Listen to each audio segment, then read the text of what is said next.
भक्ति और श्रद्धा के रंग में रंगा करड़वाला। संत भूरदास जी की 9वीं पुण्यतिथि पर महायज्ञ व भंडारा आयोजित।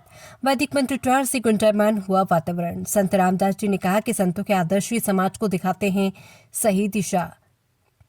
समीपवर्ती ग्राम करड़वाला में संत भूरदास जी महाराज की 9वीं पुण्यतिथि अत्यंत श्रद्धा, आस्था और धार्मिक उल्लास के साथ मनाई गई। इस पावन अवसर पर समस्त ग्रामवासियों के एकजुट सहयोग से हवन यज्ञ, सत्संग एवं विशाल महाप्रसाद भंडारे का आयोजन किया गया, जिसमें करड़वाला सहित आसपास के दर्जनों गांवों से आए हजारों श्रद्धालुओं ने अपनी उपस्थिति दर्ज कराकर संत भूरदास जी के चरणों में श्रद्धा सुमन अर्पित किए।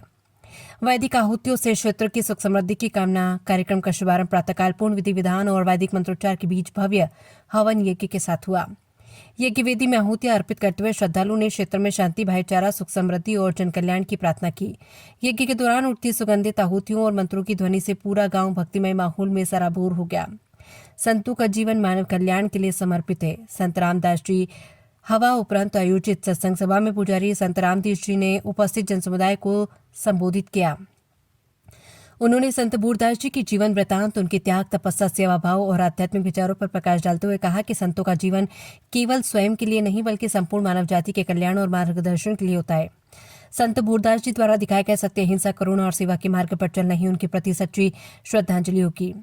पंगत में हजारों श्रद्धालुओं ने ग्रहण किया महाप्रसाद। सत्संग के समापन के उपरांत विशाल भंडारे का शुभारंभ हुआ। भंडारे में सादुलचर क्षेत्र के कोने कोने से पहुंचे नर नारियों, बुजुर्ग और बच्चों ने पंगत में बैठकर अनुशासित तरीके से प्रसाद ग्रहण किया। कार्यक्रम को सुचारू और सफल बनाने के लिए कार्यक्रम को सुचारू और सफल बनाने के लिए युवाओं और गणमान्य नागरिकों ने भामाशाह और सेवासाई का कार्यक्रम को सुचारू और सफल बनाने के लिए गांव के युवाओं और गणमान्य नागरिकों ने भामाशाह और सेवाभावी कार्यकर्ताओं के रूप में दिन भर तत्परता से व्यवस्था संभाली। समारोह के अंत में उपस्थित सभी श्रद्धालुओं ने संत भूरदास जी की तस्वीर के समक्ष नमन कर उनके बताए आदर्शों को अपने व्यापारिक जीवन में उतारने का संकल्प लिया।